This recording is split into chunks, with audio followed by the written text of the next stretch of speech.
मोहम्मद का डरा है न डरेगा। मेरे साथ पढ़ो आप लोग भी। दीवाना मोहम्मद का डरा है न डरेगा। है खालिद तारिक का लहू मेरी रगों में, है खालिद तारिक का लहू मेरी रगों में। कुरान का परचम न दबा है न दबेगा। कुरान का परचम न दबा है न दबेगा। वो हो के रहा और वही हो के रहेगा।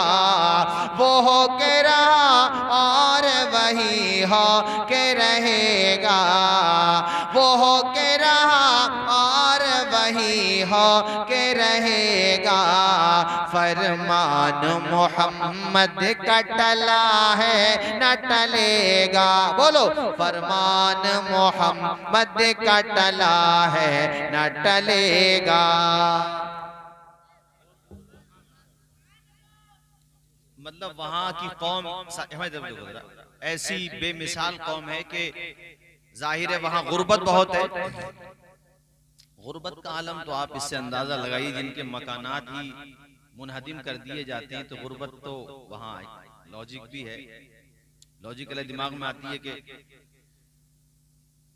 वहां पर एक वाकया बड़ा अजीब मैं आपको सुनाता हूँ। खेमे लगा के पढ़ाते हैं वो लोग ऐसे ही, अपने जहां जिसका जैसा हिसाब होता पढ़ाता। तालीम का बड़ा जज्बा है उस कौम में। तो एक स्कूल में टीचर लेडीज हैं, उन्होंने कहा बच्चों जो तुम में सबसे अच्छे नंबर लेकर के आएगा उसे हम इनाम देंगे। सब बच्चों ने इतनी मेहनत की थी कि क्लास के तमाम बच्चे अच्छे ही नंबर लेकर के आए। इनाम एक है और दावेदार अनेक हैं। किसको प्राइज दिया जाए, किसको इनाम दिया जाए? तो जाहिर है जब सारे बच्चों के अच्छे नंबर आए तो अब ऐसा प्लान बना के पर्चियां डाल लो, बच्चों के नाम लिख के पर्चियां डाल लो, जिसका नाम आएगा उसको ये इनाम दे दिया जाएगा। जब कुरानदाजी की गई, पर्चियां डाली गईं, तो उसमें एक बच्ची का नाम निकला।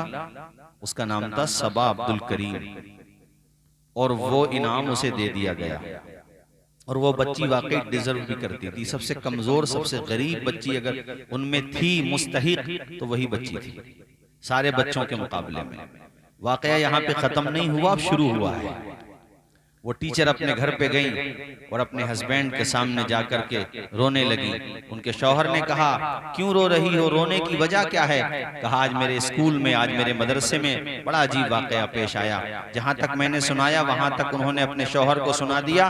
उसके बाद ये कहा कि मैंने वो पर्चियां बाद में मैं खाली बैठी थी, तो आदत होती है आदमी की खाली बैठता है, तो वो बाकी जो पर्चियां थी जब मैंने वो खोल करके देखी तो खुशी से मेरी आंखों में आंसू आ गए कि सारे बच्चों ने अपनी पर्चियों में भी सबा अब्दुल करीम ही का नाम लिखा था,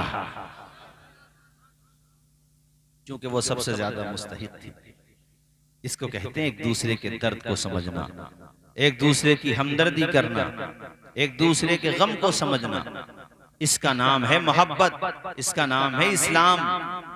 किसी का गला दबाना, किसी को तकलीफ पहुंचाना, मजदूर की मजदूरी वक्त पे न देना, उसे परेशान करना, मालदार हो तो कमजोरों की बद्दुआएं लेना, ये इस्लाम नहीं है। किसी को रुलाने का नाम इस्लाम नहीं है, रोतों को छुपाने का नाम इस्लाम है। जरा ऊंचा बोलो।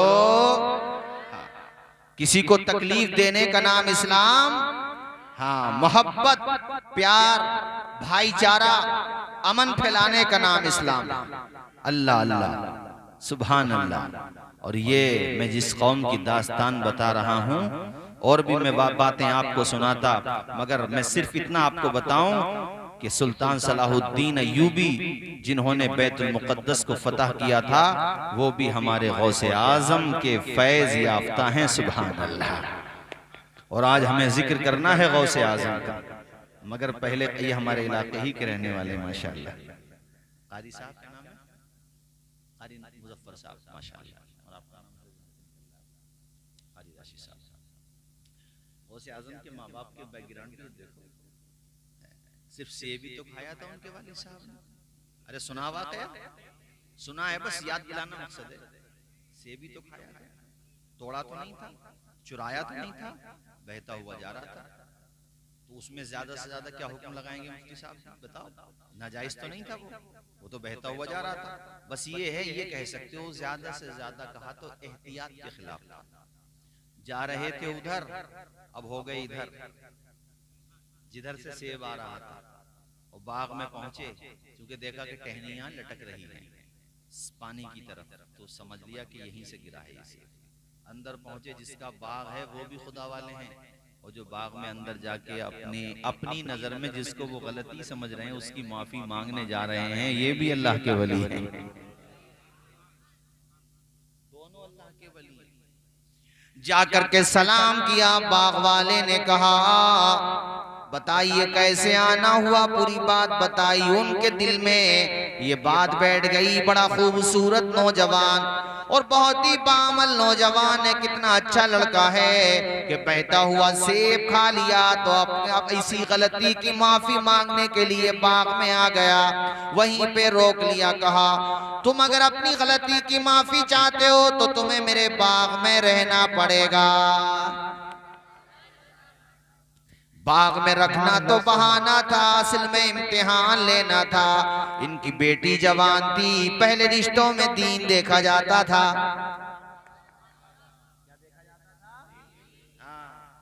इसीलिए वक्त पे शादियां भी हो जाती थी। अब तो पहले ये देखते हैं न लड़की वाले न लड़के वाले, इस मामले में कोई किसी से कम नहीं है। बेटी जवान है तो वो भी ये देख रहे हैं कि खूब मालदार मिले, ये ना देख रहे हैं कि अच्छा किरदार मिले। अरे मालो दौलत तो नसीब से है यार। कितने लोग ऐसे हैं कि शादी से पहले अमीर थे, बाद में गरीब हो गए।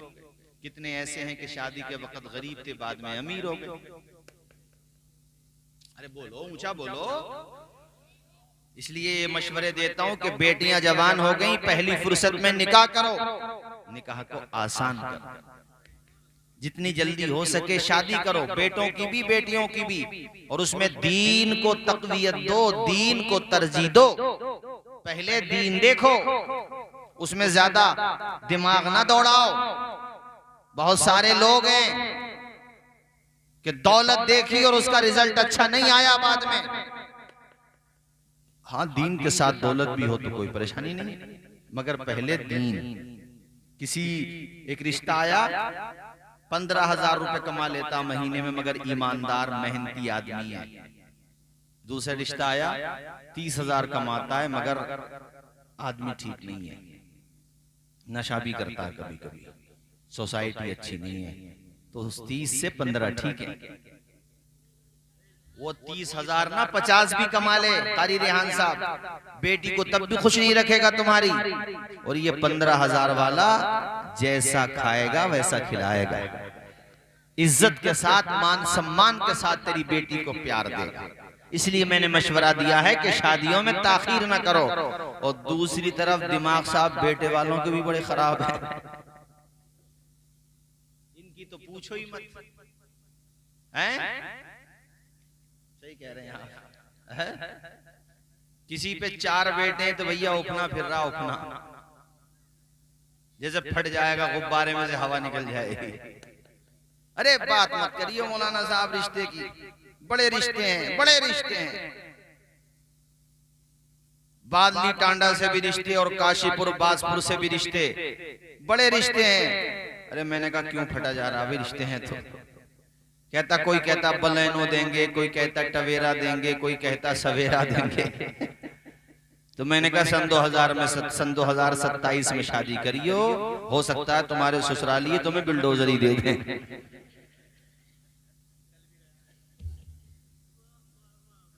अब चला रहे हैं तो आगे तुम्हारे ससुर चला दें। अपनी खुशी से बेटी वाला जो चाहे दे, कोई परेशानी नहीं है, लेकिन नियत मत करो। मैंने क्या कहा, नियत।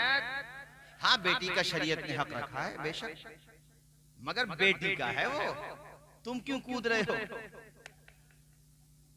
और जिन सास ससुर ने ठीक बोला, माइक बिल्कुल सही बोला, अच्छा खासा बोला।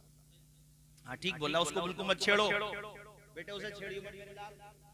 कुछ ऑपरेटर होते हैं, ऑपरेटर बोलते हैं, क्या बोलते हैं इनको यार, अभी क्या बोलते हैं, ऑपरेटर इनमें आदत होती है उंगली करने की, इसलिए मैंने कहा अब इसको बिल्कुल सुकून से चलने दो। हाँ से चल रहा। तो मैं ये कह रहा था कि जिन सास ससुर ने ये देखा कि भाई हमें, अरे खुदा के बंदो, तुम्हें रोटी मिल जाए तो बड़ी बात है, आज के जमाने में रोटी मिल जाए तो बड़ी बात है, मगर बेटे हो तुम तो तुमसे कहता हूं अपने माँ बाप की इज्जत करते रहो। बीवी का मकाम अपनी जगह होता है, मगर माँ बाप का मकाम अपनी जगह होता है, दोनों को निभा करके चलो। समझे बात आई? देखो इसको कहते हैं दीन। बाग में जब आए, माफी मांगने कहा, रखूंगा यहीं पर तुम्हें, अभी माफी चाहिए तो पहले हमारे बाग की सिंचाई करो। गौसे पाक के वालिद हैं जो बाग में आए हैं, और जिनका बाग है ये नाना है। जरा जोर से बोलो, ये क्या हैं? ये भी अली के बेटे, ये भी अली के बेटे। एक का सिलसिला पहुंचता है अब्दुल्ला महज तक, अब्दुल्ला महज का सिलसिला पहुंचता है हसन मुसन्ना तक, हसन मुसन्ना का भी पहुंचता है फातिमा जहरा तक, और दूसरा सिलसिला पहुंचता है ज़ैनुल आबिदीन तक, ज़ैनुल आबिदीन का पहुंचता है इमाम हुसैन तक, और इमाम हुसैन का भी पहुंचता फातिमा जहरा तक, और फातिमा जहरा का पहुंचता है मोहम्मदुर रसूल। वाह वाह, नारे तकबीर, नारे रिसालत, मसलके आला हजरत उलमाए अहले सुन्नत, नारे तकबीर, नारे रिसालत। सुभान बाग में रखूंगा का तैयार हूं, कयामत में दामन न पकड़ना। एक सेब खाया है तो कितना एहसास है, यहाँ लोग पिलोट खा गए, डकार की नली। और जो जितना बड़ा करप्टेड है, जितना बड़ा डाकू है, अरे साहब उसके कपड़े उतने कलप के हैं। कारी रेहान साहब, अल्लाह दौलत दे तो दुआ ये मांगो उस्मान गनी का गुलाम बनाए, वरना मेरे यार कब्र में तो नमरूद भी कुछ लेके न गया, विकलांग मच्छर ने मारा था उसे। विकलांग मच्छर समझ गए? अरे मैंने कहा जरा अदब से नाम ले लो, लंगड़ा कम तो अच्छा ना लगेगा भाई। लंगड़े को जो बोलते हैं विकलांग मच्छर, विकलांग मच्छर नहीं तो मारा था नमरूद को। नमरूद क्या कहता था? नमरूद अपने आप को खुदा कहलवाता था। अरे सुना के नहीं सुना तुमने?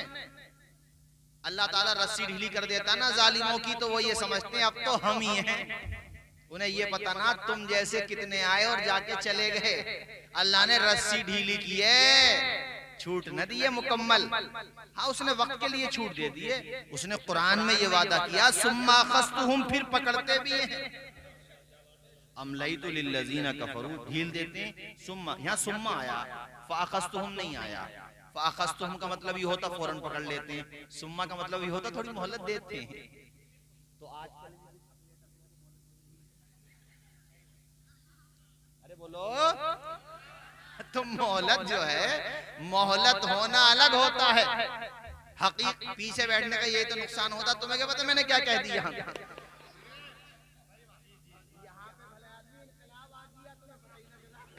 अब सुबह को पूछ लियो, बता दियो क्या कही थी मुन्ना। ये सुबह को बताता है। अब गलती तुम्हारी है, पीछे बैठे हो बेचारे नाजिम साहब बार बार कह रहे हैं कि आगे आ जाओ, आगे आ जाओ, और मिठाई की दुकान भी है इनकी, फिर भी नहीं आए तुम आगे। हाँ, ध्यान रखे हुए, माशाअल्लाह, अल्लाह शादो आबाद रखे। सुभान अल्लाह बोलो मचल के, सुभान अल्लाह। दिमाग खराब हो जाता है, ये याद रखो। अल्लाह ताकत दे तो अकड़ो नहीं, जो अकड़ा खुदा के गजब ने एक दिन उसे जरूर पकड़ा। वो जो होता है नरम खुदा का होता है उसी पे। तो ये नमरूद भी ऐसे ही था, ये अपने आप को खुदा कहलवाता था, मगर अल्लाह ने इसका नशा ढीला करने के लिए हजरत इब्राहिम खलीलुल्लाह को भेजा। तीसरे बारे में है कुरान में, अलम तरा इलल्लज़ी हाज्ज इब्राहिम फी रब्बिही, क्या तुमने नहीं देखा हमारे इब्राहिम ने मुनाजरा किया किससे? नमरूद से। नमरूद कहता था मैं खुदा हूं, इब्राहिम बोले किधर से? अरे भाई तू किधर से खुदा है? अरे खुदा तो वो है जो इंसान को जिंदगी देता है और उस इंसान की जिंदगी का जब टाइम पूरा हो जाता है तो मौत भी देता है। अरे वाह वाह, तो क्या बोला अना उही व उम्मीद, ये काम तो मैं भी कर सकता हूँ। इब्राहिम बोले कैसे? तो उसने कैद खाने से चंद लोगों को निकाला, कहा तुम्हें सुबह को फांसी होना थी, का जी होना थी, का तुम्हें रिहा कर दिया।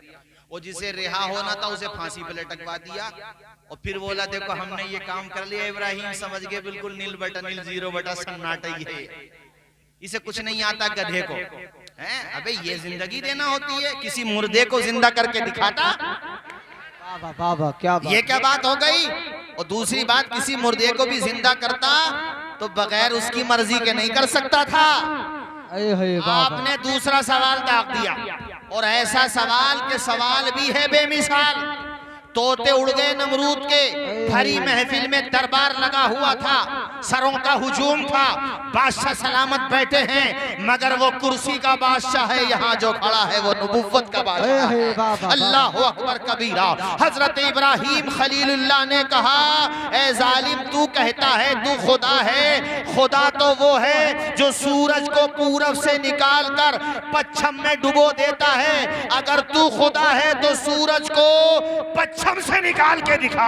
अरे क्या बात है। नारे तकबीर, नारे रिसालत, मसलके आला हजरत, उलमाए अहले सुन्नत, फैजाने गौसे आजम, फैजाने ताजु शरिया, फैजाने आला हजरत, नारे तकबीर, नारे रिसालत। सुभान अल्लाह सुभान अल्लाह, क्या बात है। अब टाए टाए फिश। अरे आपने कहा भाई सूरज का भी खुदा होगा तू? तो बोला हाँ हूँ। तो किधर से निकलता? का पूरब से। का फिर तो तुम्हारे इख्तियार में पश्चिम से निकालो। अरे नहीं आई बात समझ में? तोते उड़ गए मैं पिंजरों के, बोलती बंद हो गई, पैरों तले जमीन खिसक गई। कुरान कहता फबुहितल्लज़ी कफर, हक्का बक्का रह गया। हक्का बक्का का मतलब ये होता है ऐसे, यानी कुछ देर थूथड़ी सूझ गई, कुछ देर तक के लिए ताला लग गया। मजमे के लोग भी समझ गए डुप्लीकेट है। पोल खोल दिया। मुनाजरे का सबूत मिलता है इस आयत से, इसीलिए हक वालों का मुनाजरा होता है, होता रहेगा, और हक वाले गालिब आते रहेंगे। जरा ऊंचा बोलो। यही नमरूद माना फिर भी नहीं, मरदूद माना फिर भी नहीं। हजरत इब्राहिम के लिए आग सुलगवाई है नहीं कुरान में? अल्लाह कहता या नारुकूनी बरदम व सलामन अला इब्राहिम। हमने कहा ए आग हमारे इब्राहिम पे ठंडी हो जा, और सलामती वाली ठंडी होना। सलामती वाली ना कहते ना अल्लाह पाक बहुत ठंडी हो जाती, ऐसी ठंडी हो गई कि नुकसान भी नहीं पहुंचाया। इतनी लंबी चौड़ी आग थी, इतना ईंधन जमा किया गया था कि जब उसकी राख इकट्ठी हुई ना तो राख थी वो टनों से थी, टनों से। और जब वो ये नमरूद के सिपाही सोच रहे थे कि आज तो इब्राहिम जल के खाक हो गए होंगे, और जब रेत हटाई, अल्लाह अकबर, हजरत इब्राहिम खलीलुल्लाह मुस्कुराते हुए नजर आ रहे थे। नादान को इस बात का बिल्कुल नहीं पता, व तो इज़्ज़ु मन तशाओ व तो ज़िल्लु मन तशा। अल्लाह के हुज़ूर ये होता है फैसला, व तो इज़्ज़ु मन तशाओ व तो ज़िल्लु मन तशा। झूठी नवाज़िशात की बारिश फुज़ूल है, हमको जलील करने की साजिश फजूल है। अपना अपना कदम कदम पे निगहबान है खुदा, व तो इज़्ज़ु मन तशाओ व तो ज़िल्लु मन तशा। शद्दाद ने बनवाई जब जन्नत जमीन पर, खुश था कि अब झुकेगी खुदाई मेरे दर पर। खुद ही न देख पाया वो दुनिया से चल बसा। क्या बात है, वाह वाह वाह। पढ़े झूम के, व तो इज़्ज़ु मन तशाओ व तो ज़िल्लु मन तशा। बंजर ज़मीं पे फूलों की चादर बिछाए वो, पत्थर को मोम मोम को पत्थर बनाए वो। उसकी उसकी रजा से जहर भी बन जाता है दवा। व तो इज़्ज़ु मन तशाओ व तो, वाह वाह वाह वाह, क्या बात है, सुभान अल्लाह सुभान अल्लाह। झूम के बोलो, व तो इज़्ज़ु मन तशाओ व तो ज़िल्लु मन तशा। अल्लाह अल्लाह। इब्राहिम मुस्कुराते हुए बाहर निकल आए। बड़ा जलील हो गया नमरूद। पब्लिक दिल ही दिल में कहने लगी ये कुछ नहीं है, बस बातें बनाता, इसके पास कुछ नहीं है। असल ताकत तो उसके पास है जो इब्राहिम का भी खुदा है, हमारा भी खुदा है, वो एक ही है। कुल हुवल्लाहु अहद, अल्लाह एक। यार जिसकी ताकत खत्म हो जाए वो किस बात का खुदा भाई? तुम्हारी ताकत तो इतनी है, कितने बड़ा पद मिल गया हो तुम्हें, मोहलत मिली है जैसे फिरौन को मिली थी, उससे ज्यादा क्या कारी जहां साहब बताओ? वरना एक बात बताओ मेरे यार, इतनी ताकत है तो फिर बाल सफेद नहीं होने चाहिए तुम्हारे?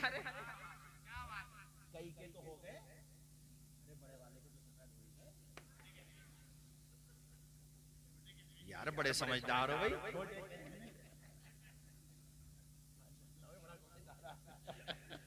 अल्लाह सकते भाई। अबे तड़ेहाल के लोग वाकई बड़े पढ़े लिखे हैं भाई, ये तो बहुत एडवांस है बाबा, बहुत सोच समझ के बोलना पड़ेगा। लड़के ने दिल खुश कर दिया माशाअल्लाह। अल्लाह खुश रखे, मचल के बोलो सुभान अल्लाह। मैंने क्या कहा आपसे, बात समझ आई आपको? तो मैं ये कह रहा हूं कि ताकत कितनी है इंसान की। जब दुनिया में आया था तो खुद से नहा नहीं सकता था, दूसरे ने नहलाया, और जब दुनिया से जाएगा तब भी मेरे यार खुद से नहीं नह पाएगा, दूसरा ही नहलाएगा। इतनी ताकत है बस। इतनी सी ताकत पे बाज बाज ये समझता है कि मैं खुदा बन जाऊं। अरे बेवकूफो, तुम्हारी मर्जी से ना तो तुम्हें भूख लगती, तुम ये चाहो कि मेरी भूख ना लगे तो ऐसा नहीं होगा, लगेगी ना। तुम अगर ये चाहो कि मुझे नींद ही ना आए, पागल और हो जाओगे। कोई ये सोचे कि भाई मेरी बड़ी ताकत है।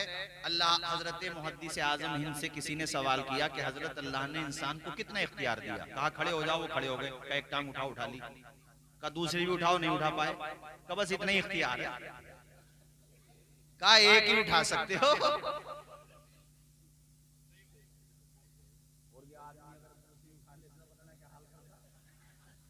वो तो अल्लाह ने काबू में रखा है।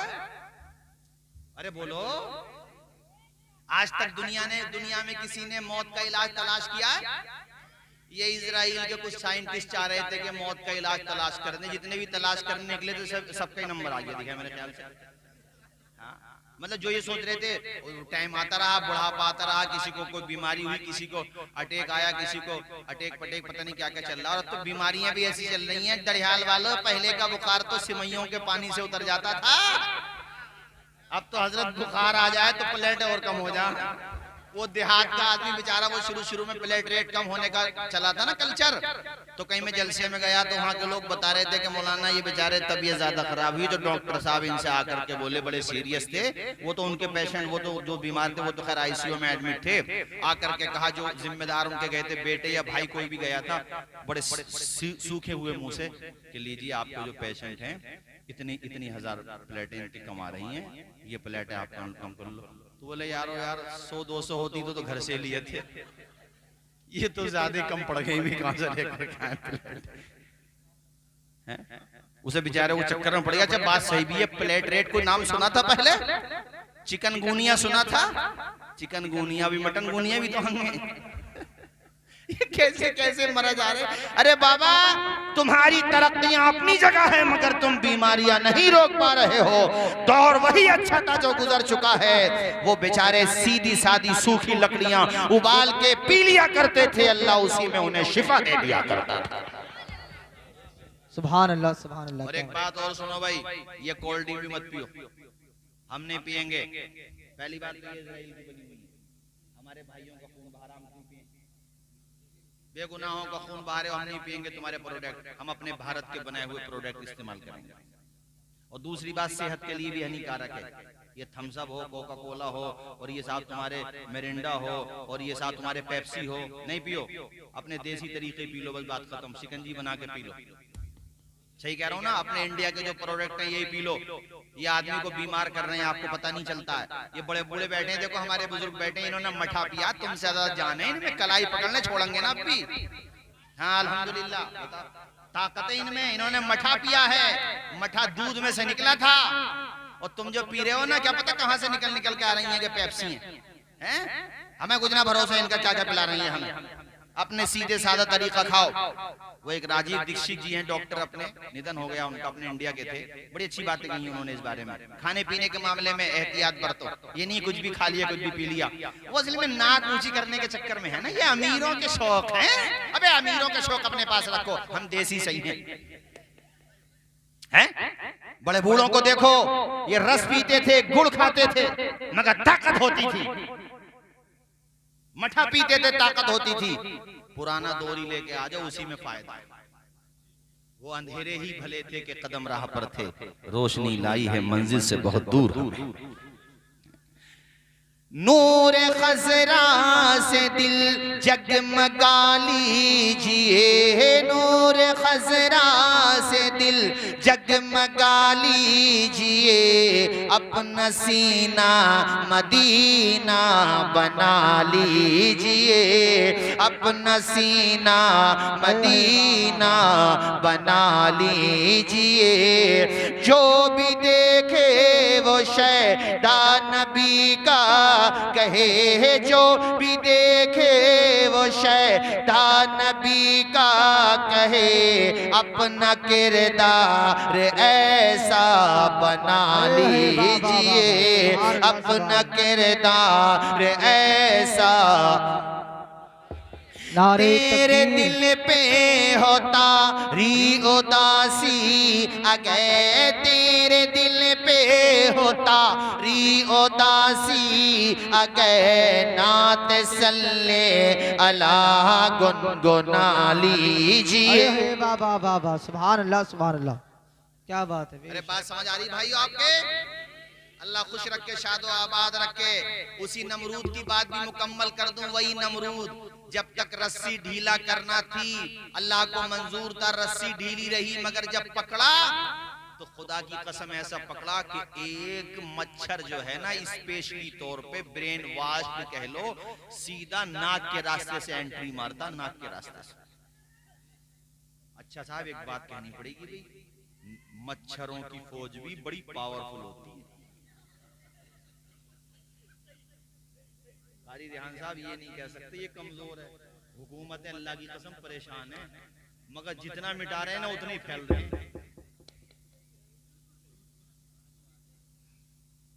मतलब इनका योगदान देखिए, कोरोना में भी अच्छा खासा हिस्सा था इनका। मलेरिया भी इन्हीं की देन है, और डेंगू भी तो इन्होंने ही पैदा किया था। जरा सी मखलूक है, अल्लाह दिखाता है कि देख लो, औकात देख लो, मच्छरों का मुकाबला नहीं कर सकते। अल्लाह पाक दिखाता है कि ये हमने मोहलत दे रखी है, भी जरा तुम्हें अगर हमने मच्छरों की पैदावार जरा सी और बढ़ा दी तो ये 2 टांग के कितने मच्छर खत्म हो जाएंगे। अरे बताओ भाई, मलेरिया डॉक्टर कहते हैं मच्छर ने काटा होगा, डेंगू कहा डंक मारा होगा। अच्छा एक बात और देखी होगी तुमने भाई, मैंने एक बात नोट की इस मामले में, मच्छर जो है ऐसा नहीं है कि चोरी चुपके से हमला करे, डंके की चोट पे ऐलान करके आता कि आ रहे हैं, कृपया बचाव कर सकते हो तो कर लो। अब वो बेचारा जब तक बचाव करे तब तक वो अटैक कर देता। और अब आप ये भी मत कहना कि हजरत मच्छरदानी लगा के सो जाएं तब तो बच जाएंगे, अगर धोखे से एक भी आ गया खुदा की कसम तबीयत भाग भाग कर देगा। मैं ये कह रहा हूं दड़हाल वालों, ये पूरे ये जो इंसानों का ये जो लोगों को ताकत मिलती है, ये नशा हो जाता है इन्हें, इनका नशा उतारने के लिए तो मच्छर जैसी अदनासी मखलूक ही बहुत है समझने वालों के लिए है? अल्लाह ताला ने नमरूद को मिटाने के लिए फरिश्तों की फौज नहीं भेजी, क्योंकि दुश्मन जलील है ना, तो अल्लाह ने दिखा दिया कि देख तेरी औकात तो मच्छर ही पूरी कर देगा। और मच्छर भी वो नहीं जो टांगे सही सलामत हो, लंगड़ा, और उसने जो बनाया है बंगला, और नाक में घुस के खुदा की कसम उसने जो तूफान मचाया अंदर जाके, उसके भेजे को जो चाटना शुरू किया है ना, तो वही जनता जो उसे सजदा करती थी उससे कहता जरा मेरे सर पे मारियो जरा, तो वो चप्पल मारते थे। तो थोड़ा सा उसने अपने अंदर अंदर जोन बना रखे थे, जैसे ये रेस्ट जोन है, यानी जैसे उसको लगता था भाई ऊपर से पिटाई होने लगी तो मच्छर भी मजे लेता था, अंदर जाके जाकर छुप जाता था, तो इसे आराम मिलता था। और जैसी चप्पल बंद तो उधर से उसका काम शुरू। कैसे आजाद बना दी, ये कहना चाहता हूँ। इंसान की कोई औकात नहीं, आप मानो या मत मानो, मगर ये रियलिटी है। सलाम है उन लोगों को जो ईमान के साथ दुनिया में तशरीफ लाए हैं। सभी ईमान के साथ आते हैं, मगर अल्लाह का शुक्र अदा करो, अल्लाह के करम से हमारा ईमान सलामत है। और सलाम है उन्हें कि जब दुनिया से जाएं तो पढ़ते हुए जाएं ला इलाहा इल्लल्लाह मुहम्मद रसूलुल्लाह। कभी दिल थोड़े मत किया करो, तुम्हें ईमान की दौलत मिली है तो आजमाए भी जाओगे। कुरान में इंसानों ये न सोचो कि आजमाया नहीं जाएगा, आजमाया जाएगा। अल्लाह से दुआ ये करो, या अल्लाह तू हमें आजमाइश में कामयाबी अता फरमा। तुम्हें कितना बड़ा अल्लाह का शुक्र है कि तुम उसी की इबादत करते हो जिसकी करना चाहिए, जो संसार का रचयिता है। भाई सीधी सीधी बात है, खुदा वही तो होगा जिसने सबको बनाया। वो कैसा होगा? उसने हमें बनाया ना। ये तो सब इंसानों को सोचना चाहिए, कोई ताकत तो है जो इतना बड़ा संसार चला रही है। खुद से तो यार ये मोबाइल ये माइक भी नहीं चल रहा, खुद से कोई तो चला रहा है। तो इतना बड़ा संसार, सातों जमीनें, सातों आसमान, 18,000 मखलूकात भी है, समंदरों का पानी भी है बाबा, तरीकी भी है, और जनाबे वाला खुशकी भी है। कितने कितने बड़े आसमान है। तुम लैंटर डालो तो बगैर सुतूनों के नहीं डाल सकते। मेरे खुदा ने इतना बड़ा आसमान, इतना बड़ा लैंटर बगैर सुतूनों के, उसमें सितारों की अंजुमन भी सजा दी, उसमें चांद की रोशनी भी है, जनाबे वाला सूरज भी है। कितना बड़ा सूरज, तो कोई तो चला रहा है, जो चला रहा है वही खुदा है। और हम उसी की इबादत करते हैं और हम कहते हैं ला इलाहा इल्लल्लाह। हाँ, उसने जिसको पैदा किया उनमें मकामात हैं अपनी अपनी जगह, मगर माबूद सिर्फ एक है। बोलो माबूद सिर्फ, बोलो ला इलाहा। सारे लोग पढ़ो ला इलाहा इल्लल्लाह मुहम्मदुर रसूलुल्लाह। झूम के बोलो सुभान अल्लाह। अब फिर पढ़ो मेरे साथ, नादान को इस बात का बिल्कुल नहीं पता, व तो इज़्ज़ु मन तशाओ व तो ज़िल्लु मन तशा। नमरूद की खुदाई जो दुनिया से मिट गई, मच्छर घुसा जो नाक में था रब का मोदई। जूतों की मार खा के वो दुनिया से चल बसा। पढ़ो वो तो इज़्ज़ु में तशाओ। यार तुमने मेरा दिल खुश कर दिया यार, कसम खुदा। अल्लाह, क्या नाम है तुम्हारा? नाम क्या दोस्त? दिलावर। अरे दिलावर के पास दिल नहीं होगा तो फिर किसके पास होगा? यार किस कदर एडवांस है ये लड़का माशाल्लाह। मतलब जो बात मैं सोच रहा था कि यहाँ तक रहे, वो वहां तक भी पहुंच गई। अल्लाह शादो आबाद रखे। मचल के जरा हाथ उठा के बोलो एक मर्तबा नारे तकबीर। अल्लाह खुश रखे। दड़िहाल वालों, बहुत दिनों में आया हूँ तो इतनी जल्दी तो मैं भी नहीं छोड़ूंगा। और हमारे अजीजम कारी रेहान साहब, जब इनके वालिद साहब वहाँ कादरिया पढ़ाते थे, मेरे उस्ताद हैं, 2 साल पढ़ा हूँ मैं माशाल्लाह। बड़ी शानदार अरबी अदब के मालिक है माशाल्लाह, और दीगर दरसी किताबों की सलाहियत भी बहुत अच्छी है माशाल्लाह मुफ्ती साहब की। मैं तो पढ़ाऊँ ना इसलिए मुझे पता है, और मुताला भी बहुत अच्छा है। तो ये छोटे थे, हम इन्हें गोद में खिलाते थे, अब माशाल्लाह लहीम शहीम हो गए। सुभान अल्लाह, अल्लाह खूब बरकतें अता फरमाए, आमीन बोलो जोर से। तो भाई दड़ियाल वालों, तुम मेरे एक एतबार से हमारे भी गांव के, भाई हमारे उस्ताद के गांव में तो हमारा गांव है, कोई जबरदस्ती हटा थोड़ी दोगे तुम मुझे। मैं भी बहुत उल्टे दिमाग का आदमी हूं, भाई सोच रहे हो। अब मैं भी ये सोच रहा हूँ कि तकरीर आज लंबी करूंगा, तुम लंबे तो ना होगे भाई, ये बताओ साथ दोगे आखिर तक? अल्लाह खुश रखे, शादो आबाद रखे। सिर्फ एक सेब खाया था, सेब। और यहाँ बाज लोग भैया अल्लाह की पनाह है, यही भूल गए कि हमें एक दिन मरना भी। गरीब आदमी की मेंढ अगर खेत के पास आ गई तो उसकी मेंढ सलामत नहीं है। घर आ गया, हाँ सही कह रहे हैं आप, घर आ गया तो उसकी बुनियाद सलामत नहीं। याद रखो, दुनिया में किसी को दबा लिया तो कौन सा तीर मार लिया, याद रखना, इसका हिसाब क़यामत में देना पड़ेगा। इमाम मुस्लिम अल मुतवफ़ा 261 हिजरी मुस्लिम शरीफ में ये हदीस लाए। हम सब के प्यारे नबी फरमाते हैं अगर कोई किसी की एक बालिश्त जमीन दबा ले नाहक तो क़यामत के दिन उसकी गर्दन में जमीन सातों जमीनों को तोक बना करके डाल दिया जाएगा। 1 क्विंटल वजन डाल दिया जाए ना ऐसे हार की तरह पिरो के 1 क्विंटल, तो गर्दन नहीं उठेगी। वो सातों जमीनों का वजन है, मिलियन बिलियन ट्रिलियन कितना टन बैठेगा, वो गले में डाल दिया जाएगा। यूं कहेंगे सब लोग भाई इसको किस बात की सजा मिल रही है? कहा इसने दूसरे का हक मारा था। इसलिए ताकत खानदान की हो, सियासत की हो, पैसे की हो, अल्लाह ताकत दे तो गरीबों के काम में आने में ये ताकत इस्तेमाल करो, किसी का गला दबाने के लिए न करो। ये बात मुझे इसलिए कहना पड़ी, कारी साहब मुसलमानों की हालत भी अच्छी नहीं है, पूछो मत। एक से एक बड़ा झूठा, एक से एक बड़ा नियत खराब, बिल्कुल सही कहा, एक से एक बड़ा, पूछो मत आप, बहुत बुरे हालात हैं। और मैं तो साफ कहता हूं भाई, थोड़ी देर को बुरी लग जाती है मेरी कभी कभी लोगों को, किसी को दोष मत दिया करो, अपनी बर्बादी में हम खुद जिम्मेदार हैं। गैर मुस्लिम भाई तो आज भी हमारी इज्जत कर लेंगे अगर हम सही माना में इस्लाम की सही तस्वीर पेश कर दें उनके सामने। मैं कितनी दफा सफर में होता हूँ, मुझसे गैर मुस्लिम लोग खुद कह देते हैं कि हजरत आप यहाँ पे खड़े होकर नमाज पढ़ लो, अपनी दुकानों में तक को कह देते हैं। तो मैं कैसे कहता हूँ, कमी तो हमारे अंदर है। अब वो रोजाना देख रहे हैं कि शराब की भट्टी पे भीड़ हमसे ज्यादा मुसलमानों की है, वो देख रहे हैं, अपनी आंखों से देखने रहे हैं। बोलो बोलो जोर से, शराब का शौक पड़ गया मुसलमानों को। तौबा तौबा, क्या चीज पी रहे हैं आप लोग? शराब। वो शराब पी के वो नालियों में जो गोते खाते हैं, पता नहीं मुंह में क्या क्या जाता होगा। तौबा तौबा, छी छी, पता नहीं क्या क्या चला जाता होगा मुंह में। और वो नाली में ऐसे ऐसे गोते खा रहा जैसे नानी ताल के झरने में नहा रहा हो। नहीं, और अब्बा ने अगर डंडा फेर दिया तो अब्बा पे उल्टा फेर देता है। नशेड़िया ना, उसे क्या पता शराब हराम है। कान खोल के सुनो, एक बूंद अगर किसी ने आमदन जानबूझ के पी ली, किसी ने मजबूरी में पिलाई, मुंह में जबरदस्ती डाल दी तो बात अलग है, वो उसका दिल नहीं चाहता था लेकिन जबरदस्ती कहीं फंस गया, कहीं ऐसी बात है। आमदन जानबूझ के दिल की रजामंदी से ये कह लो पी ली और बगैर तौबा किए मर गया, तो जहन्नमियों की शर्मगाहों से बहने वाली बदबूदार पीप पिलाई जाएगी उसे। अगर इस बस्ती में किसी से ये गुनाह हुआ हो और मेरी तकरीर उसके कानों तक पहुंच रही हो तो सच्चे दिल से तौबा कर ले। अगर तौबा कर लेगा, मेरा रब तौबा कबूल करने वाला है। इंशाअल्लाह क़यामत के दिन हौज़े कौसर का जाम पिलाया जाएगा।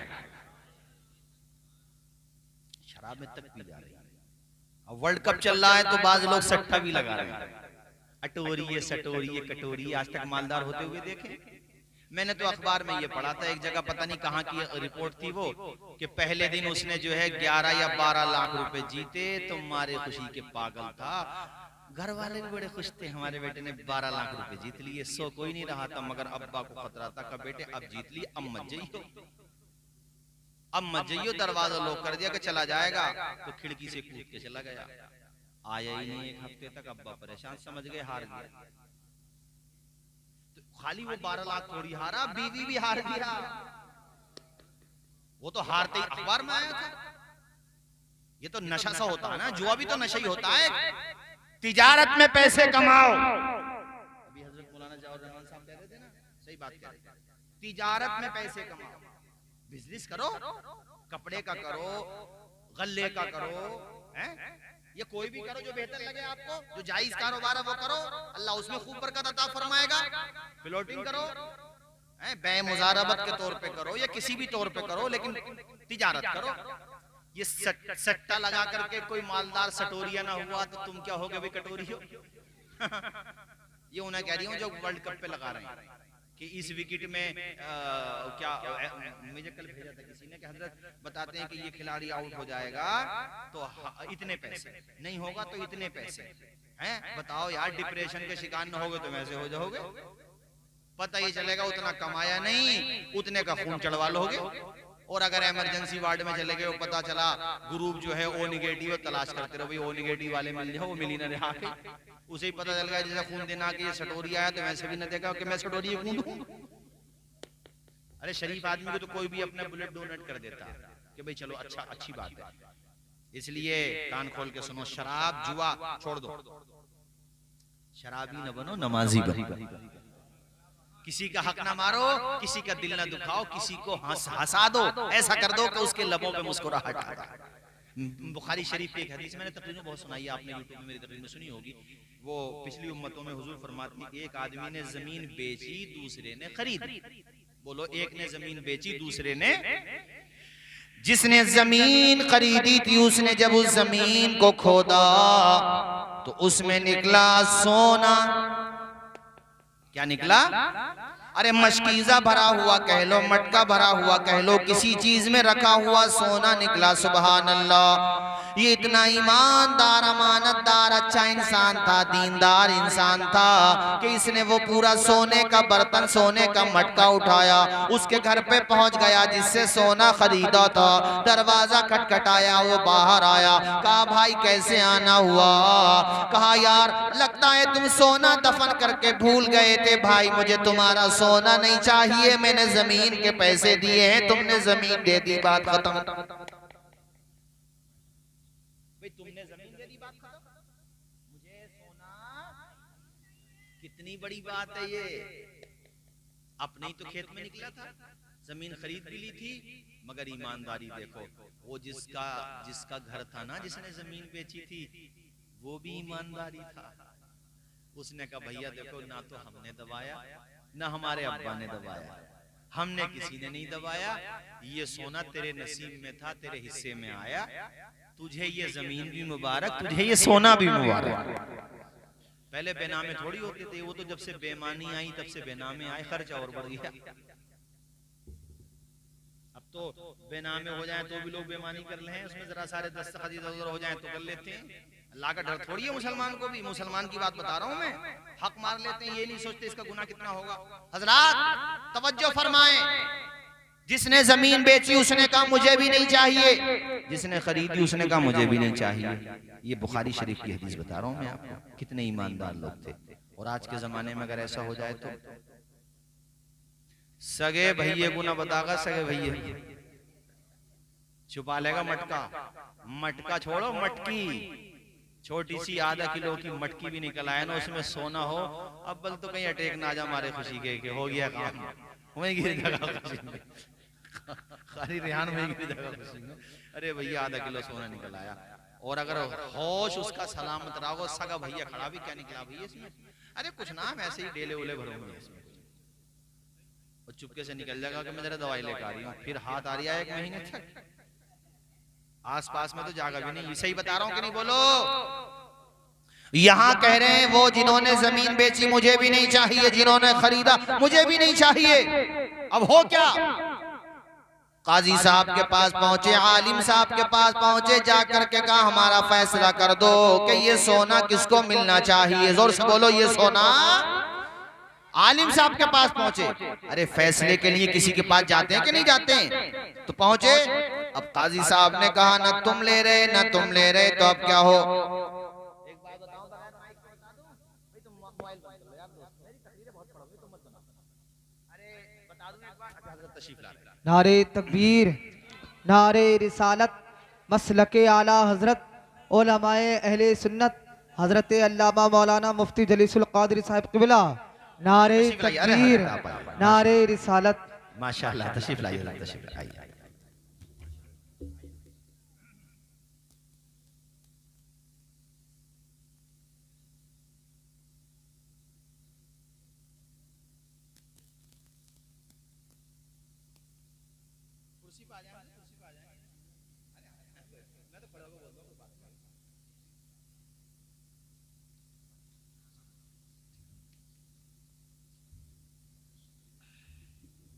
माशाअल्लाह, उस्ताजुल असातिज़ा व उस्ताजी उस्ताजुल उलमा हज़रत अल्लामा मुफ्ती जलीस अहमद साहिब क़िबला अतालल्लाहु उम्रा वज़ीद मजदू न सिर्फ ये कि मेरे उस्ताद हैं, बल्कि हमारे हज़रत मौलाना ज़ियाउर रहमान साहब के भी उस्ताद हैं। और जितने भी ये स्टेज पे आपको नज़र आ रहे हैं, बिल वास्ता या बिला वास्ता सभी के उस्ताद हैं माशाअल्लाह। मगर अल्लाह के करम से हजरत की सेहत और तंदुरुस्ती ऐसी है कि 20 साल पहले भी ऐसे ही थे और आज भी ऐसे ही है माशाल्लाह। 20 साल पहले भी हजरत ऐसे ही थे और माशाल्लाह आज भी ऐसे ही। जय्यद आलिम दीन है, मैंने तो पढ़ा है ना अल्हम्दुलिल्लाह, 2 साल तक मैंने पढ़ा। मैंने आपको बताया ना, ऐसी शानदार अरबी हजरत बोलते थे, ऐसी बहुत बलीग और फसी अरबी बोलते थे और आज भी बोलते हैं माशाल्लाह। कमाल ये है, मेहनत आप देखिए, खिताब भी करना है, इमामत का फरीजा भी अंजाम देना है और मदरसे में जाकर के पढ़ाना भी है माशाल्लाह। तो दड़हाल वालों बड़े खुश नसीब हो कि हजरत जैसी शख्सियत आपकी सरपरस्ती करती है। सुभान अल्लाह। मौला ताला हजरत का साया दराज फरमाए, आमीन बोलिए जोर से। तो काजी साहब के पास वो पहुंचे, कहा हमारा फैसला करो। काजी साहब भी अब ये वाली पार्टी भी मना करती है, जिसने जमीन खरीदी है कि हमें नहीं चाहिए, और जिसने बेची है वो भी कहती है हमें नहीं चाहिए। तो वो तो काजी साहब भी बहुत ही अच्छे थे माशाल्लाह, वरना कहते कि भाई तुम्हें नहीं चाहिए तो हमें दे दो। काजी साहब ने कहा ये बताओ औलाद वाले हो? कहा जी। तुम्हारे पास क्या है? कहा एक ने कहा बेटा, दूसरे ने कहा बेटी। कहा अपने बेटे का इनकी बेटी से निकाह कर दो और ये जो सोना है ना इसी में समझ लो इसको। नहीं आई बात समझ में? जरा मचल के बोलो। इसको कहते हैं अमानतदारी, ईमानदारी, अल्लाह पे भरोसा करना। एक बात याद रखना, जो अल्लाह ने नसीब में लिखा है वो मिलेगा जरूर। एक हदीस है कि जिस तरह मौत इंसान को तलाश करती है, ऐसे ही अल्लाह ने जो रिस्क उसके नसीब में लिखा है वो रिस्क भी तलाश करते करते उस तक पहुंच जाता है। वाह वाह सुभान अल्लाह, क्या बात है बेशक। इसलिए कभी किसी का हक न मारो, कभी किसी का दिल न दिखाओ। यार सेब भी तो खाया था, बाग तो नहीं चुराया था, तोड़ा तो नहीं था। कहा हजरत गलती माफ कर दो, इतना अच्छा लड़का है, हुस्नो जमाल और सीरत भी बेमिसाल। कहा बाग की सिंचाई करो, मकसद था शबो रोज को देखना। देखा कि ये लड़का तहज्जुद के लिए भी मेरे साथ उठता है, अव्वाबीनो इशराक भी पढ़ता है, कुरान अजीम भी पढ़ता है। मन में बैठ गए अबू साले, कहा अपनी बेटी के निकाह के लिए इससे अच्छा लड़का मुझे कहां मिलेगा। एक दिन कहने लगे बेटा तुम्हें यहां से रिहाई मिल जाएगी, एक बात और मान लो हमारी। कहा वो भी मानूंगा, बताएं क्या आपकी शर्त है? कहा बात ये है मेरी बेटी है उससे तुम्हें निकाह करना होगा। कहा फिर तो मेरी गलती माफ हो जाएगी। कहा माफ हो जाएगी। कहा बिल्कुल तैयार हूं, आप निकाह कर दीजिए। बेटे निकाह तो मैं कर दूं, मगर मेरी बेटी के बारे में सुन भी तो लो। मेरी बेटी आंखों से नाबीना है, देख नहीं सकती, कानों से भी माजूर है, सुन नहीं सकती, पैरों से भी माजूर है, तब भी आपने कहा मुझे मंजूर है। सुभान अल्लाह। इसको कहते हैं खौफे खुदा। इन औलियाहु इल्लल मुत्तकून, अल्लाह के औलिया वही होते हैं जो परहेजगार होते हैं। कैसा तकवा और तहारत है, कैसा ईमान है, कैसा हुस्न अमल है कि पूरी जिंदगी का सवाल है, मगर एक दफा भी ये नहीं कहा कि सोच लूं। कहा नहीं मुझे मंजूर है, हालांकि सेब ही तो खाया है। अल्लाह अकबर, खिलाफे एहतियात है, उसके बावजूद अमल का आलम ये है। और किस तरह से अपने आप को कुर्बान कर रहे हैं। निकाह हो गया और जब अपनी दुल्हन को पहली मर्तबा देखा, अल्लाह अकबर, जो बताया उसके बिल्कुल बरअक्स है। अपने ससुर की बारगाह में हाजिर हुए, कहा हुजूर आपने जो बताया वैसा तो कुछ भी नहीं है। कहा बेटे अल्लाह ने तुझे तेरे सब्र का फल अता फरमाया है, मैंने जो कहा वो भी ठीक है। मेरी बेटी बेशक दुनियावी मामलात में यानी नाजायज चीजों को देखने में वो नाबीना ही है, इसलिए कि उसने कभी कोई खिलाफे शरा नहीं देखा है, ऐसे ही खिलाफे शरा कदम नहीं उठाया है। अब मुझे बताओ दरहाल के मेरे दीनी भाइयों, जब बाप ऐसा पारसा हो और माँ ऐसी पाकीज़ा हो तो उस घर में गौसे आजम पैदा होंगे? जोर से बोलो, होंगे कि नहीं होंगे? अल्लाह ताला हम सबको हुस्न अमल की तौफीक अता फरमाए। इसके बाद का काफ़ी हिस्सा हमारे अजीज़ गिरामी हज़रत मौलाना ज़ियाउर रहमान साहब सुना चुके हैं और बाकी इंशाअल्लाह कई गोशे मुख्तलिफ गोशे उस्ताज़ ज़ी वक़ार उस्ताज़ुल उलमा हज़रत मुफ्ती जलीस अहमद साहब क़िबला सुनाएंगे। मेरी तकरीर काफ़ी वक्त भी हो चुकी है, इंशाअल्लाह फिर कभी आएंगे, चमन रहेगा, फूल खिलेंगे, ज़िंदगी रही तो इंशाअल्लाह फिर मत कहो यार, जल्द मिलेंगे। फिर में फेर लग जाता है, बहुत टाइम लगा है इंशाअल्लाह। हजरत मुफ्ती साहब किबला का हुक्म था, ये खाकसार हाजिर हुआ और माशाअल्लाह बहुत अच्छा सुना आप लोगों ने। मौला ताला आप सबको सलामत रखे, दारैन की सआदतों से माला माल फरमाए। मैंने जो कुछ कहा खिलाफ शराब सेहवन या अमदन कोई बात सरजद हो गई हो, मैं भी कलमा पढ़ता हूँ, आप भी पढ़ लें, ला इलाहा इल्लल्लाहु मुहम्मदुर रसूलुल्लाह सल्लल्लाहु तआला अलैहि वसल्लम। अस्सलाम।